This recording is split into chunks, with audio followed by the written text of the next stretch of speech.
कबाइली अजला से हैं। मैं सबसे पहले पाकिस्तानी हूँ, खून हूँ और मैं फख्र करता हूँ कि मैं कबाइली हूँ। मेरा लीडर, मेरा कायद सिर्फ खैबर पख्तूनख्वा का नहीं, सिर्फ पाकिस्तान का नहीं, वो पूरी दुनिया का मकबूल तरीन लीडर है। वो जानता था कि हमारे जो मर्द अजला है वो पीछे रह चुके हैं, तो उन्होंने मेरा नाम दिया। मैं उनका जितना शुक्रिया अदा करूँ कम है। और हमारी जितनी भी कबाइली है, आप उनमें ये खुशी की लहर पिछले 3-4 दिनों से देख रहे हैं कि पूरा कबाइल निकला है, चाहे वो किसी भी पार्टी का है, वो इस फैसले पर खुश है। हमने बहैसियत है पाकिस्तान का शहरी ये जात पात, ये पॉलिटिकल डिस्क्रिमिनेशन, ये फिरकावारियत, ये अमीर और गरीब का फर्क, ये निकालना है। बिस्मिल्लाहिर्रहमानिर्रहीम, अस्सलाम वालेकुम नाज़रीन। अपोजिशन की शदीद मुखालफत के बावजूद तहरीक इंसाफ के जारे मिजाज रहनुमा सुहेल आफरीदी खैबर पख्तूनख्वा के वज़ीर आला मुंतखब हो गए हैं। KP असम्बली में इलेक्शन हुए, उन्होंने 90 वोट हासिल किए हैं, मगर सुहेल आफरीदी के इंतखाब के साथ ही एक नया तनाज़ुर शुरू हो गया है। गवर्नर फैसल करीम कुंडी ने वज़ीर आला के इलेक्शन को गैर आइनी करार दिया है। उनका कहना है कि अली अमीन गंडापुर का इस्तीफ़ा मंजूर नहीं हुआ। उन्होंने 2 इस्तीफ़े भेजे, दोनों इस्तीफ़ों पर उनके दस्तखत मुख्तलिफ हैं। वो 15 तारीख को आएँ और अपने इस्तीफ़ों के दस्तखत की तस्दीक करें। इस मौक़िफ़ पर आज KP असम्बली में अपोजिशन जमातों ने भी एहतजाज किया, वोटिंग के अमल का भी उन्होंने बॉयकॉट किया और वज़ीर आला के इलेक्शन को अदालतों में चैलेंज करने का उन्होंने ऐलान किया। मगर PTI का मौक़िफ़ है कि अली अमीन गंडापुर ने अलल ऐलान असम्बली फ्लोर पर इस्तीफ़े का ऐलान कर दिया है, गवर्नर को भी भिजवाया है, इसलिए गवर्नर की जानिब से मंजूर करने या ना करने की कोई हैसियत नहीं। अब सवाल यह है कि गवर्नर के इनकार के बाद सुहेल आफरीदी से हल्फ कौन लेगा और उनका वज़ीर आला का नोटिफिकेशन कौन जारी करेगा। ये मामला आने वाले दिनों में क्या रुख इख्तियार करेगा, इस पर भी हम बात करेंगे। खैर, इलेक्शन में कामयाबी के बाद नौमुंतखब वज़ीर आला सुहेल आफरीदी ने धुआंधार खिताब भी किया और उन्होंने ये पैगाम भी दिया कि उनकी पॉलिसी वही होगी जो बानी PTI की है। रियासत अवाम है और अवाम ही रियासत है, अवाम की बदौलत ही रियासत कायम है। साथ ही उन्होंने अफगान पॉलिसी पर नज़रसानी करना होगी, ये भी वाज़ेह कर दिया।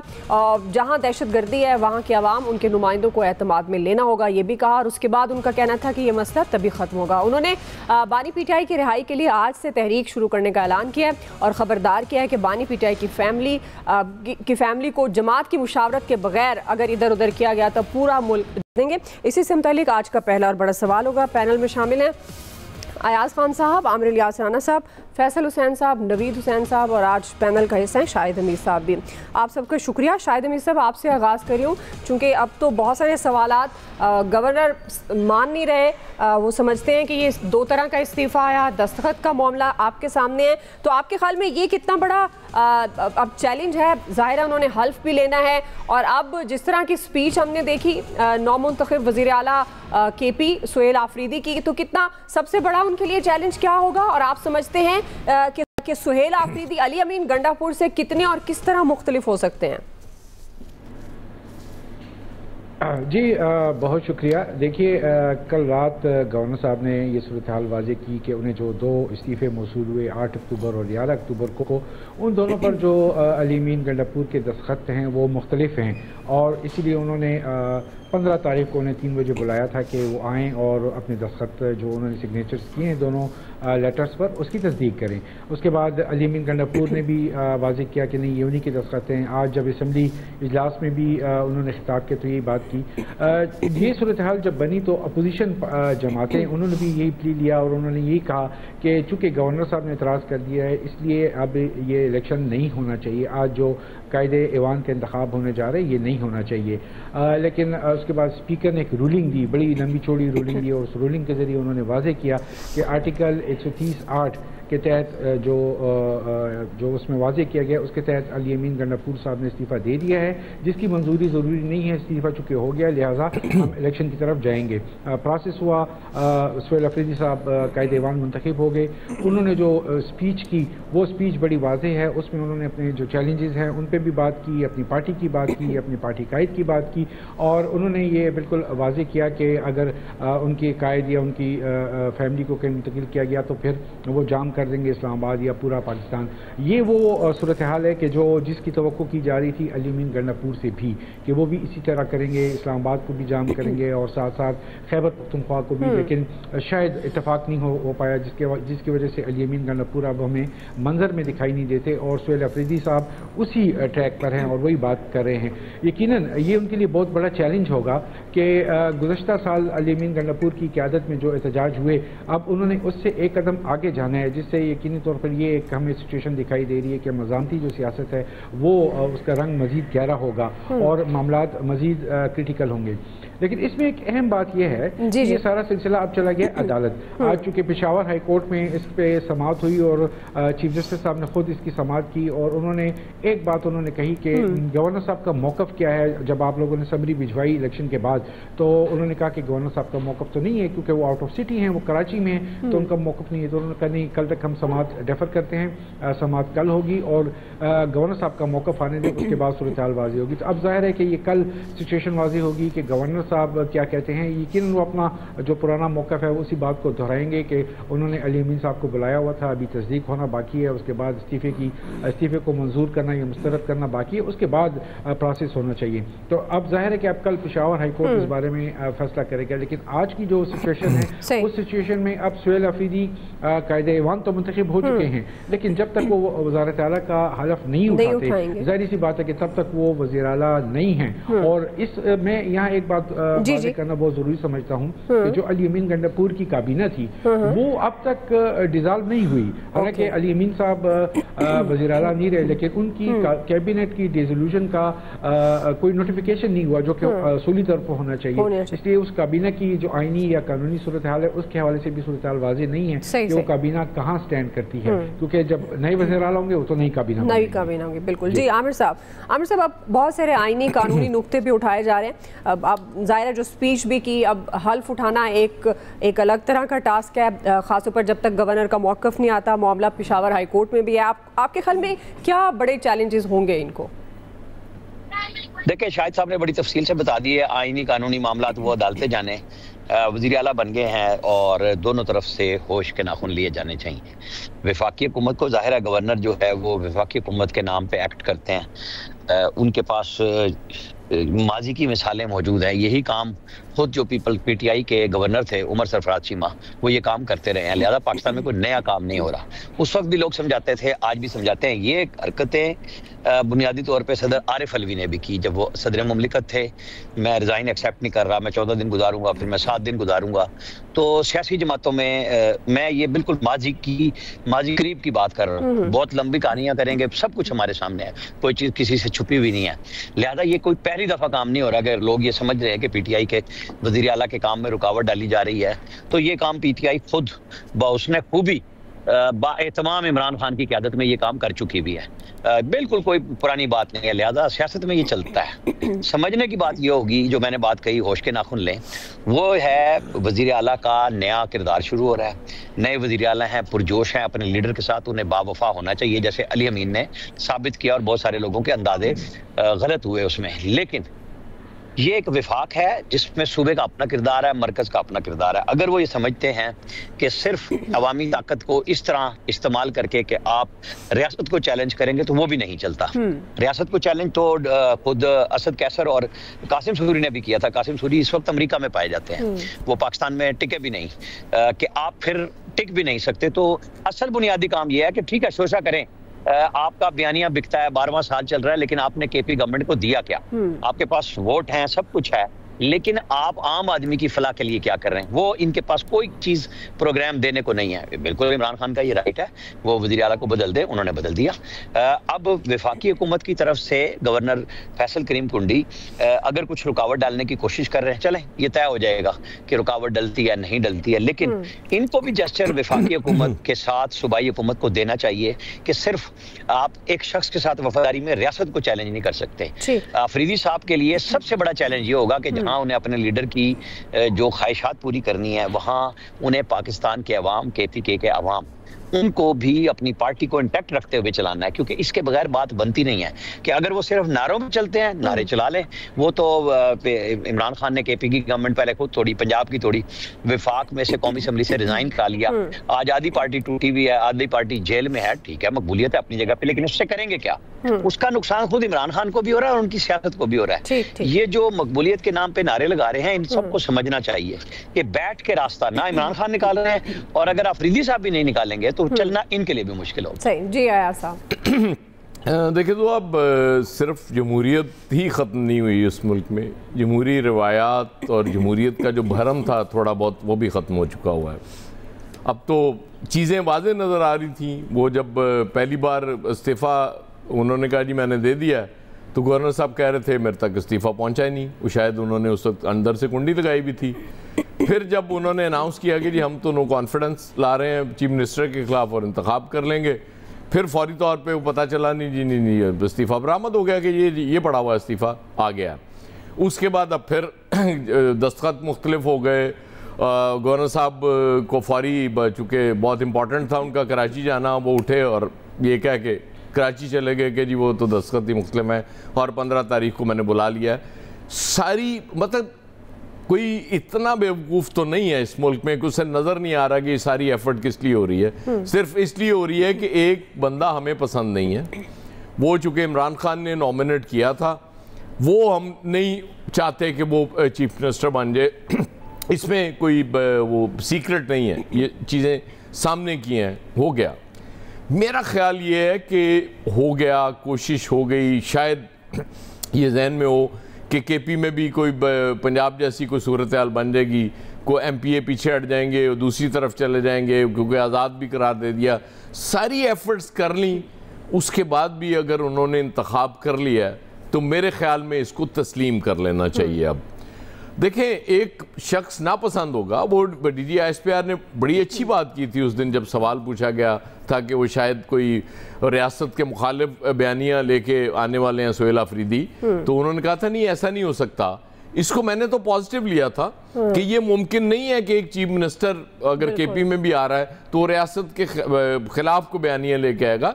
अफगानिस्तान के साथ जो हमारे मामला चल रहे हैं वो, और आपने देखा बहुत से ऐसे लोग जिनकी बहुत हमदर्दियाँ थी अफगानों के साथ, उनकी भी मजम्मत आई है अफगानिस्तान ने जो हरकत की। खैर वो बाद में बात भी करेंगे। तो इस हवाले से ये पॉजिटिव चीज़ है, रीच आउट करें, बात करें। ये जो आप मौलाना फजलुर रहमान साहब से मुज़ाकरात कर रही है ये गवर्नमेंट, जाके वहाँ से वज़रा और जाके, इनसे बेहतर है कि रीच आउट करें, उस वो जो नया चीफ मिनिस्टर है उससे बैठ के बात करें कि भाई इस तरह नहीं, ये मामलात हैं, ये हमारे पास आओ, बैठो, तुम्हें हम ब्रीफ करते हैं कि मसाइल कितने हैं, और ये अगर आप इस पॉलिसी के मुताबिक रियासत की पॉलिसी के साथ नहीं चलते तो मसाइल बढ़ेंगे। भाई केपी के अवाम का ज़ाहिर एक फैसला है, उनका एक मैंडेट है, उनके मैंडेट के तहत अगर एक चीफ मिनिस्टर आ रहा है तो उसको ये तो एहसास दिलाया जा सकता है बिठा के कि भाई ये केपी के लोगों के साथ ठीक नहीं होगा, ये जो तुम बातें करते रहे हो। और आपने देखा होगा हमारे जो रिटायर्ड वज़राए ख़जाना होते हैं ना, जब वो नई नौकरी की तलाश में होते हैं तो वो इतनी तनकीद कर रहे होते हैं, ये भी पॉलिसी गलत है वज़ीर ख़जाना की, ये भी। जैसे ही वो वज़ीर ख़जाना बन जाते हैं फिर वो उन्हीं पॉलिसीज़ को लेके आगे चल और फिर उनको डिफेंड करना शुरू कर देते हैं। तो मेरा ख्याल है एक बाहर बैठ के नारे लगाना, बात करना एक मुख्तलिफ चीज़ है। जब आप चीफ मिनिस्टर बन जाते हैं और उसके बाद ज़ाहिर है रियासत के मुख्तलिफ सतून के, उनके सतूनों के साथ चलना होता है, आपने बैठ के आप उनको अपनी बात बताते हैं, उनकी सुनते हैं, तो दरमियानी रास्ता निकल आया करता है। तो मेरा ख्याल है हमने पहले ही बहुत जिद करके आज इस मुल्क में अल्लाह ताला रहम करे इतने महाज हमने एक साथ खोल लिए हुए, तो बेहतर ये होगा कि एक नया महाज ना खोला जाए, बाकी आपकी मर्जी। सही जी। फैसल साहब, वैसे आप वो कहते हैं कि वो बानी पीटीआई ज़ाहिर उनके लीडर हैं, उनकी लाइन लेंगे। अब बानी पीटीआई तो कहते हैं सुहेल आफरीदी समझाएंगे वफाक को, वो बताएंगे कि दहशतगर्दी को कैसे कंट्रोल करना है। तो डेफिनेटली एक जो एक ताल्लुक होता है वफाक का और सूबे का, उसको मद्देनज़र रखते हुए आपको लगता है कि जो रिलेशनशिप है वफाक से, वर्किंग रिलेशनशिप, वो सुहेल आफरीदी बेहतर कर पाएंगे? जी फैसल साहब। सारी जिम्मेदारी सुहेल आफरीदी, ये सारी जिम्मेदारी सुहेल आफरीदी पे डाल देना कि उन्होंने ये रिलेशनशिप बेहतर करने, ये भी कोई इंसाफ की बात नहीं है। जिम्मेदारी तो वफाक की भी है ना कि वो सूबे के साथ अपने ताल्लुकात को जो है बेहतर करें। बिल्कुल। इनके आफरीदी साहब के वज़ीर आला बनने से पहले परवेज़ रशीद साहब ने एक वीडियो बनाई जिसमें बोला कि इनको नहीं बनना चाहिए। ये परवेज़ रशीद साहब को किसने हक दिया था? ये कौन सा जमहूरी असूल था? कौन सी ऐसी अखलाकियात थी जिसके तहत वो बाकायदा वीडियो बना के बोल रहे थे कि इनका जो है वज़ीर आला बन जाना जो है वो बड़ा नुकसानदेह होगा सूबे के लिए, पाकिस्तान के लिए। इनको किसने बात का हक दिया था? और क्यों अपना, अगर ये वहाँ के जो नौ मुंतखब वज़ीर आला हैं, अपनी नौ मुंतखब भी हैं भी या नहीं है, अगर ये पाकिस्तान के दुश्मन हैं, रियासत मुखालिफ हैं, तो भाई तो ये MPA कैसे बन गए? इनको तो फिर MPA भी नहीं बनना चाहिए था। यहाँ अगर वो MPA बने तो इसका मतलब हम खुद ही तय कर लेते हैं हर आदमी के बारे में कि वो रियासत का मुखालिफ है, जिसको चाहते हैं हम जो है वो सर्टिफिकेट बांट देते हैं। ये सर्टिफिकेट जो है ना बांटना भी जो है ना गद्दारी के, रियासत मुखालफत के, ये अच्छी बात नहीं है। और रियासत मुखालफत तो आज तक किसी की समझ में भी नहीं आई ना, रियासत की मुखालफत होती क्या है। हर दौर में रियासत की मुखालफत के जो है ना मेयार तब्दील हो जाते हैं। एक ज़माने में मुस्लिम लीग नून की हिमायत करना रियासत की मुखालफत थी, आज तहरीक इंसाफ की बात करना जो है वो रियासत की मुखालफत है। तो ना नून लीग की हिमायत करना रियासत की मुखालफत थी, ना तहरीक इंसाफ की हिमायत करना रियासत की मुखालफत है। ये सियासी मामलात है, इसको हमें सियासत तक ही देखना चाहिए। ये पाकिस्तान ही शायद दुनिया का वाहिद मुल्क होगा जहाँ पे हर अपोजिशन को जो है अपनी हब्बुल वतनी जो है ना वो साबित करनी पड़ती है, या सियासतदानों को जो है हब्बुल वतनी। पहले तो हमें ये सिलसिला रोकना चाहिए, ये सिलसिला जो है ना वो बंद करना चाहिए। भाई जो पाकिस्तान में रह रहा है वो मब्बे वतन है, बिल्कुल। अगर वो मब्बे वतन नहीं है तो उसके खिलाफ कार्रवाई होनी चाहिए। जो भी रियासत दुश्मनी का जो भी मेयार है, जो भी कानून है, जो भी आइन कहता है उसके तहत उसके खिलाफ कार्रवाई होनी चाहिए। नहीं होनी चाहिए तो ये इल्ज़ामात कम से कम हर किसी पे जो लगा देते हैं ये किसी तौर पे जो है ना मुनासिब नहीं है। ये रिवायत कहीं तो ख़त्म होनी चाहिए ना, माजी में क्या हुआ अब आज ख़त्म कर लें, तय कर लें हम ये काम जो है ना वो नहीं करेंगे। अब जो नया वज़ीर आला, इसको देखने की ज़रूरत है कि वो किस नहज पे जाते हैं। ये सवाल है ना कि बड़ा इम्पोर्टेंट कि वो क्या कर देंगे, क्या तबाही मचा देंगे, क्या वो जो है वो अपना तूफान बर्पा हो जाएगा, क्या वो इस्लामाबाद फतह कर लेंगे, जेल की सलाखें तोड़ के इमरान खान को लेकर आ जाएंगे। ऐसा तो कुछ नहीं कर सकता ना वज़ीर आला, ना उसमें इतना दम है, ना उनकी इतनी इस्तेदाद है। बेसिकली इमरान खान का इशू ये था, इमरान खान को शिकायत ये थी कि जो अली अमीन गंडापुर साहब हैं वो कंट्रोल पॉलिटिक्स कर रहे हैं। जिस तरह की इमरान खान सियासत चाहते हैं, इस तरह की इमरान खान जो है वो जेल के बाहर जो है वो सियासी मामलात को अंजाम देना चाहते हैं, अली अमीन गंडापुर वो नहीं कर पा रहे, वो कंट्रोल हो चुके हैं, वो सिस्टम का जो है वो हिस्सा जो है ना वो बन चुके हैं। तो उन पे इमरान खान का एतबार ख़त्म हो गया था। इमरान खान ने फिर उसके बाद अपने एक नए घोड़े को जो है वो मैदान में उतारा है कि इसलिए उतारा है कि भाई वो कंट्रोल पॉलिटिक्स नहीं कर सकेंगे। लेकिन इस बात की भी क्या जमानत है कि 2 महीने बाद, 4 महीने बाद, 6 महीने बाद हर इंसान की बशरी कमजोरियां होती हैं। ये भी हो सकता है कि कंट्रोल पॉलिटिक्स करना शुरू कर दें, तो फिर इनको भी क्या आप जो है वो तब्दील कर देंगे। तो ये एक पहलू है। आज की तारीख में जो उनकी तकरीर थी, उस तकरीर को हमें ना एक तवज्जो देनी होगी। इस वक्त जो KPK के मामलात हैं वो पाकिस्तान के दीगर सूबों से बहुत मुख्तलिफ हैं। उनको आप मामूल की सूरत हाल में नहीं देख सकते, खास तौर पे पाकिस्तान और अफगानिस्तान की जो सूरत हाल हो गई है उस पर बाद KPK की अहमियत बहुत ज़्यादा इख्तियार कर चुका है। तो इस वक्त वफाक को भी और सूबे को भी ये लड़ाई झगड़ा सियासत ये सब चलता रहेगा।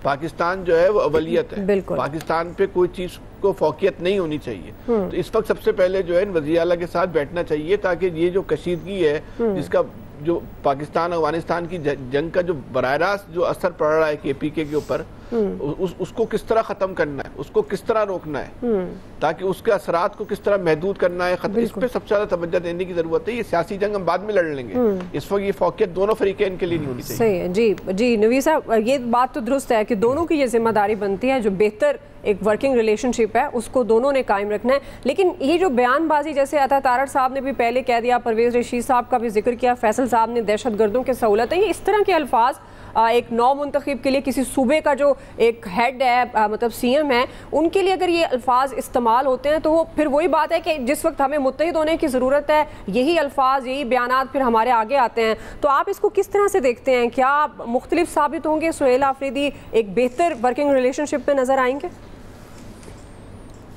अच्छा दुआ, सबसे पहले तो मैं ये कहूँगा कि पाकिस्तान की जो ताफ़ुन ज़्यादा मौरूसी सियासत है उसमें सुहेल आफरीदी को नामज़द करना मेरे ख्याल में ये एक बड़ी खुशाइन बात है। यहाँ पे तो बारियाँ, यहाँ पे तो आपके नाम के साथ अगर जरदारी, भुट्टो और शरीफ नहीं लगा हुआ तो आप तो सोच भी नहीं सकते कि आप एक ऐसे चीफ एग्जेक्टिव की पोस्ट तक पहुँच पाएंगे। और मेरे ख्याल में इसकी तरफ सुहेल आफरीदी ने अपनी तकरीर में इशारा भी किया कि ना मेरा बाप पॉलिटिक्स में था, ना मेरा दादा था, और ना मेरे नाम के साथ जरदारी है, ना भुट्टो है, ना शरीफ है, और मुझे जो है वो सूबे के चीफ एग्जेक्टिव के लिए जो है वो नामज़द किया गया। तो ये मेरे ख्याल में एक बहुत खुशाइन चीज़ है। अच्छा, दूसरी बात ये कि जो इस वक्त किया जा रहा है, देखें ना, अली अमीन गंडापुर साहब ने पहला इस्तीफ़ा दिया, कहा गया कि जी नहीं मिला, फिर उन्होंने दूसरा इस्तीफ़ा दिया, वहाँ पे रसीद ली कि जी रिसीव हो गया, उसके बाद उन्होंने ट्विटर पे जाके जो है वो कहा कि मैंने रिज़ाइन कर दिया है, फिर असम्बली में आ गए, असम्बली में खड़े होकर उन्होंने कहा जी मैंने रिज़ाइन कर दिया है। तो ये तो उसी की कड़ी है जो हम इलेक्शन से पहले देख रहे थे, जो जिस तरह के वफाकी हुकूमत के वज़रा जिस तरह के बयानात दे रहे थे कि जी इस बंदे को नहीं होना चाहिए। आप कौन हैं? देखें, आईनी तौर पे देखें, अखलाकी तौर पे देखें, सियासी तौर पे देखें, आप कर क्या रहे हैं? यानी आईनी तौर पे एक बंदे ने जब रिज़ाइन कर दिया और यही कहा जा रहा है कि जी उसने रिजिग्नेशन अपना जब सबमिट कर दिया उसी दिन से, उसी वक्त से वो इफेक्टिव हो गया। अब गवर्नर साहब, पहला रिजिग्नेशन उनको नहीं मिला था, अचानक से दूसरा मिला तो पहला भी मिल गया। अब उसमें से जो है वो नुक्ते निकाले जा रहे हैं सही कि जी ये सिग्नेचर मैच नहीं कर पा रहे। और भाई जब वो जाके असेंबली में खड़े होके कह रहा है तो आप फिर इसमें आपके तो वो उसी सिलसिले की कड़ी है कि जी हमने नहीं बनने देना। आप इससे देखें कि केपी के अवाम, ये कहा जा रहा है कि जी पीटीआई ने केपी के लिए क्या किया, अगर नहीं किया तो क्यों मुसलसल तीसरी दफा मुंतखब किया जा रहा है? यानी केपी के अवाम कोई बुद्धू तो नहीं है ना कि आपने वो कुछ भी, पीटीआई कुछ भी नहीं कर पा रही और वो जो है बार बार उनको असेंबली में लेके आ रहे हैं। वहां पे तो मैनिपुलेशन भी इस तरह से नहीं हुई जैसे फरवरी का इलेक्शन हुआ था, वहां पे लोगों ने अपने वोट का तहफ़्फ़ुज़ किया। अब ये केपी की असेंबली जो है ये विल ऑफ द पीपल है, ये केपी के अवाम की उमंगों की तर्जुमान है। अब वो असेंबली एक शख्स को अगर अपना चीफ मिनिस्टर बनाना चाह रही है तो आप कौन है इसको रोकने वाले? आप क्यों जो है उनके ऊपर उंगलियां उठा रहे हैं? तो मेरे ख्याल में अखलाकी तौर पे, कानूनी तौर पे, सियासी तौर पे और आईनी तौर पे ये बिल्कुल गलत हो रहा है जो कि किया जा रहा है। और दूसरी तरफ एक चीज और जो इम्पोर्टेंट है वो ये कि अब सुहेल आफरीदी साहब चीफ मिनिस्टर बन गए हैं। देखें, ये हुआ था, हमने पिछले एक प्रोग्राम में भी जिक्र किया था कि गंडापुर साहब जो थे वो सियासत में बहुत ज्यादा थे, वो गवर्नेंस के ऊपर फोकस नहीं कर पा रहे थे और उसी वजह से गवर्नेंस जो है वो इफेक्ट हो रही थी। और अब हमने देखा था कि वो जो पीटीआई के जनरल सेक्रेटरी केपी के जो थे वो उनका ओहदा भी उनसे लिया गया और जुनैद अकबर को दिया गया। वजह यही थी कि वो पॉलिटिक्स के ऊपर ज्यादा, वो जो है वो धरनों पे और प्रोटेस्टों में ज्यादा, रैलियों में ज्यादा थे, वो गवर्नेंस को नहीं देख पा रहे थे। तो मेरे ख्याल में अब जुनैद अकबर, सुहेल आफरीदी साहब को कॉन्फ्रंटेशन जो है उससे हटना चाहिए। यानी आप टकराव की सियासत ना करें, आप जो है वो गवर्नेंस के ऊपर फोकस करें। और जिस तरह से दहशतगर्दी केपी में जो है वो बहुत ज्यादा हो गई है, हमने देखा है कि आए दिन अटैक्स हो रहे हैं, तो आप सिक्योरिटी के ऊपर, गवर्नेंस के ऊपर तवज्जो दें, कॉन्फ्रंटेशन की तरफ जो है वो ना जाए। तो दोनों अतराफ से, हर दो अतराफ से मेरे ख्याल में सोच समझ के और जो है वो विजडम के साथ फैसले करने चाहिए। सुहेल आफरीदी साहब को राय आपने जानी एक्सपर्ट्स की। क्विकली ब्रेक से वापस आएंगे। अफगान तालिबान और भारतीय स्पॉन्सर्ड दहशतगर्दों का पाकिस्तान पर हमला, पाक फौज ने मुंह तोड़ जवाब दिया। अफगान तालिबान और दहशतगर्दों का गठजोड़ खित्ते और ख़ास तौर पर पाकिस्तान के लिए कितना खतरनाक है, इस पर हम बात कर रहे हैं। साथ ही कि अब पाकिस्तान को अफगान पॉलिसी पर नज़रसानी की कितनी ज़रूरत है। ब्रेक के बाद नाज़रीन, अफगान तालिबान और भारतीय स्पॉन्सर्ड दहशतगर्दों का गठजोड़ सामने आ गया। दहशतगर्दों के खिलाफ कार्रवाई पर अफगान तालिबान ने भारतीय शहर पर पाकिस्तान पर हमला किया। हफ्ता और इतवार की दरमियानी शब अफगान अफगान तालिबान और भारतीय स्पॉन्सर्ड दहशतगर्दों की जानिब से सरहदी इलाकों में जाहिरियत की गई, दरअंदाजी की गई, जिस पर पाकिस्तान के मुसल्लह अफवाज ने मुंह तोड़ जवाब दिया। चंद ही घंटों में दुश्मन का तहस नहस कर दिया, मुतअद्दिद चेक पोस्ट उड़ा दी, 21 पोजीशंस पर कब्जा किया, 200 से ज्यादा दहशतगर्द और तालिबान मार दिए। ताबड़तोड़ हमले के बाद अफगान फोर्सेज ने न सिर्फ पसपाई इख्तियार की बल्कि चेक पोस्टें छोड़कर भागने पर भी मजबूर हो गए। इसी पर हमारा सवाल अब नवी से आगाज करी हूँ, चूंकि अब ये सारे मामला देखते हुए, चूंकि अब इसमें तो कोई शक नहीं कि अफगान तालिबान और भारतीय स्पॉन्सर्ड दहशतगर्दों का ये गठजोड़ पाकिस्तान के लिए कितना खतरनाक हो सकता है, और आपके ख्याल में पाकिस्तान को अफगान पॉलिसी पर नजरसानी की कितनी जरूरत है?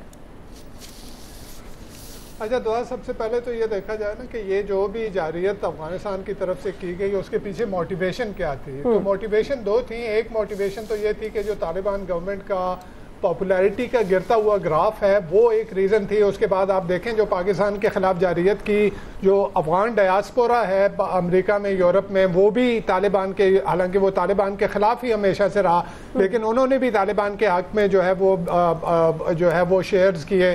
फिर अफगानिस्तान के अंदर भी जो है वो मुख्तलिफ रैलियाँ निकली।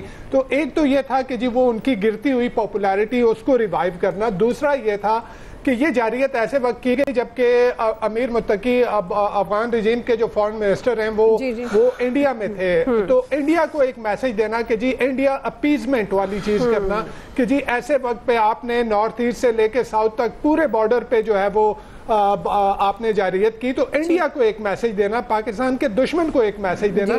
और फिर जो जॉइंट स्टेटमेंट भी आया उसमें भी देखें कि कश्मीर के हवाले से उन्होंने जिस तरह से इंडिया की वहां पे आकमियत तस्लीम की। तो ये दो ऑब्जेक्टिव थे उसके, लेकिन तालिबान को ये एहसास होना चाहिए कि देखें कल तक यही इंडिया था जो आपको दहशतगर्द कह रहा था, वो आज आपका दोस्त कैसे हो सकता है। तो जो लेजिटिमेट पाकिस्तान के कंसर्न्स हैं वो यूएन सिक्योरिटी काउंसिल की रिपोर्ट्स हैं कि आपकी जमीन दहशतगर्दी के लिए इस्तेमाल हो रही है, तो आप उन कंसर्न्स को एड्रेस करें। और पाकिस्तान, आप पड़ोसी जो है वो नहीं बदल सकते, तो आपको पाकिस्तान के साथ जो है वो ताल्लुकात बेहतर करने, और पाकिस्तान को भी एट द सेम टाइम चाहिए कि वो, आपने ये साबित कर दिया कि आप किसी भी जारियत का मुकाबला कर सकते हैं, लेकिन साथ साथ में जो है वो नेबरहुड डिप्लोमेसी जो है उसको तरजीह देनी चाहिए। जी आया सर। एक तो हमने दोनों की तसल्ली करा दी अल्लाह के फजल से, वो इंडिया भी गए हुए थे, वो भी बहुत अच्छा हो गया, बड़ी टाइमिंग मेरे हिसाब से तो बड़ी अच्छी बन गई। अच्छा, ये वो अफगान तालिबान है जिनकी गवर्नमेंट आने के बाद अमेरिका हमसे नाराज़ हुआ। हमने पूरी दुनिया से अपील की कि यार इनको फंड्स दे दो, वहाँ बुरे हालात हैं। और आप देखें ना दुश्मन किस तरह से खेलता है कि आपको वहाँ पे पूरी दुनिया कह रही जी ख़वातीन की, लड़कियों की तालीम पे पाबंदी है, वहाँ आज़ादियाँ नहीं है, और इंडिया हाथों हाथ ले रहा है। तो बहरहाल हमने जो किया है वो अल्लाह के फजल से याद रहेगा और दोबारा इस तरह की जुर्रत करने की कोशिश नहीं करेगा। इंडिया प्रॉक्सीज इंडिया बढ़ाएगा, और इसीलिए शायद इंडिया ने उकसाया भी था कि ये करके देखो, तो मेरे ख्याल तसल्ली हो गई होनी। तसल्ली हो गई। जी फैसल साहब, देखिए अफगानिस्तान और इंडिया का जो गठजोड़ है, इंडिया को खुद तो लड़ने की हिम्मत नहीं थी, उसने बेचारे से अफगानिस्तान को इस्तेमाल किया। ये भी अल्लाह का शुक्र है कि पाकिस्तान को भी इस बात का एहसास था कि उसने बस एक ख़ास हद से ज़्यादा जो है वो अफगानिस्तान को जो है वो जवाब नहीं दिया, लेकिन इतना ज़रूर बाबर करवा दिया कि दोबारा किसी और के हाथों इस्तेमाल होने से पहले जो है ना 100 बार सोच लेना, वरना तुम्हारा अंजाम भी जो है वो बहुत ही बुरा होगा। इतना जवाब अफगानिस्तान को देना ज़रूरी था, पाकिस्तान ने उतना जवाब दिया उसको। सही। जी शाहिद हमीद साहब। जी देखिए, तालिबान ने जो पॉलिसी शिफ्ट की है और इस्लामाबाद और दारुल उलूम हक्कानिया से दिल्ली और देवबंद की तरफ वो डाइवर्ट हुए हैं, तो उन्हें ये सोचना चाहिए कि ये प्रॉक्सी है, इंडिया उन्हें सिर्फ अपनी प्रॉक्सी के लिए इस्तेमाल करना चाह रहा है। ये कोई हुब अफगानिस्तान में कोई एग्ज़ाम नहीं है, बल्कि ये बुग़्ज़ पाकिस्तान में वो उनके करीब हुए हैं। और जैसे कि अयाज साहब ने कहा, पाकिस्तान ने पहले इंडिया को मई में अच्छा खासा मज़ा चखाया, और अब इन्हें भी बता दिया है कि अगर वो इस तरह की हरकत करेंगे, प्रॉक्सी करेंगे और इंडिया के लिए इस्तेमाल होंगे, तो फिर उन्हें नताइज भी भुगतने होंगे। इसलिए हमें नहीं बल्कि अफगानिस्तान को अपनी पॉलिसी पर नज़रसानी की ज़रूरत है, और उसे नज़रसानी करनी चाहिए कि अगर वो इसी पॉलिसी पर चलेगा तो उसका सरासर नुकसान होगा, उसे किसी किस्म का कोई फ़ायदा नहीं होने वाला। सही, बिल्कुल जी। अफगानिस्तान अब इंडिया की पॉलिसी पर चलेगा तो उसको सरासर नुकसान होगा और अफगानिस्तान को अब अपनी पॉलिसी पर नज़रसानी की ज़रूरत है। जो बुनियादी हमारा सवाल था, अफगान तालिबान का पाकिस्तान पर हमला, असल एजेंडा क्या हो सकता है? राय आपने जानी एक्सपर्ट्स की। आज के एक्सपर्ट से इतना ही। फीडबैक दीजिएगा। ख्याल रखिए। अल्लाह हाफ़िज़।